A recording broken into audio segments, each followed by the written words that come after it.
This is Andrew Klavan on The Culture. You know what's great about anti-Semitism? It lets you know exactly who the dirtbags are. It's almost like a magical dirtbag detector that goes honk whenever a dirtbag's in the vicinity. Really, you can try it at home. Just read quotations like these out loud. You say I hate Jews? I don't hate the Jewish people, but there are some things I don't like. I don't like the way you leech on us. See, a leech is somebody that sucks your blood. Whoa, amazing, isn't it? Here's another. Hitler's success was not based on his extraordinary gifts alone. His genius was an intuitive sense of the... See that? Works every time. One more. Wait a minute, that wasn't the real Mickey Mouse. That was TV from Hamas, those terrorists who won a majority in the parliament of the Palestinians. Interesting. Now, here at Klavan on The Culture, we enjoy all forms of racism, because without stupidity, there's no satire, and PJTV is paying us pretty well for this. Racism, whether in the form of outright discrimination based on people's bloodlines or in its more insidious incarnations as identity politics or affirmative action, is an obvious violation of moral common sense, an impediment to the greater human project, and, not coincidentally, an affront to the handiwork of our old friend, Mr. God.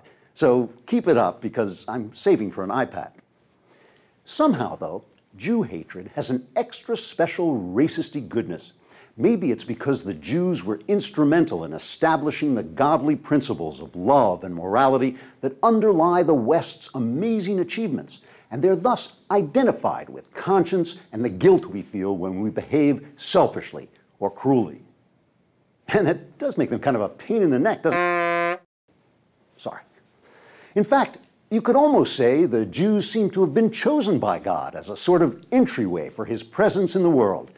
And by the way, Jews, the next time God wants to choose you for something...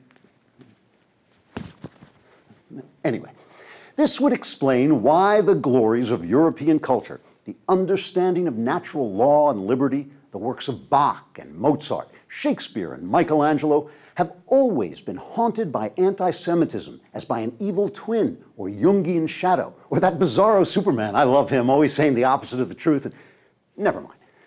It was even weirdly fitting that when Europe's great culture decayed to the point of necrosis, it was sucked into the destructive vortex of its own shadow self in the person of a satanic sociopath whose core philosophy and central purpose was the hatred and annihilation of the Jewish people.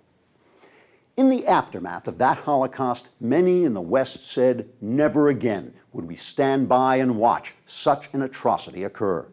And now that the Jews are once more in danger of destruction, we're not standing by, we're actually pitching in to help. Western leaders and intellectuals, especially leftists, have developed a potentially fatal animosity toward the state of Israel based on a kind of historical distortion and moral insanity Bizarro himself could not have imagined. Jimmy Carter has compared Israeli policies to apartheid, though Arabs in Israel are far freer than they are in Arab countries. Leftists have demanded financial divestment from Israel, though it's an oasis of liberty and achievement in a desert of ignorance and oppression. And of course, our president has behaved shamefully toward the leaders of our civilized and democratic ally while appeasing their often savage and inexcusable enemies. You want the facts? Try the Israel page at discoverthenetworks.org. If the facts can't sway you because you've embraced Christendom's age-old shadow self, well, all I can say is...